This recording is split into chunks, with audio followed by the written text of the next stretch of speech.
Okay guys, hari ni aku nak try Banana Dream Pudding by Arif Lufias. Sebelum ni kita orang dah try dia punya tiramisu, sedap. Okay, jom kita try dia punya Banana Dream Pudding pula. Untuk satu pack ni, harga dia RM13 tau. Sebab dia pakai barang-barang premium. Lepas tu dia bagi sekali dengan yang ini macam waffle punya biskut yang crumble tu. Okay, jom kita try makan, okay. Banana pudding dia guys, tengok tu. Nampak macam sedap. Tapi rasa belum tentu lagi. Jom kita try. Bismillah.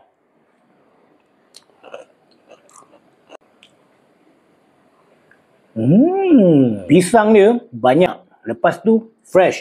And then dia punya krim ni, tengok dia punya krim ni dia tak manis sangat tau. Tapi dia rasa creamy. Lepas tu kan dia punya crumble ni bila makan dengan banana pudding tu kan, dia rasa balance. Sedap guys. Okay, kalau korang nak dapatkan ni, nanti aku tag Arif Lufias kat bawah.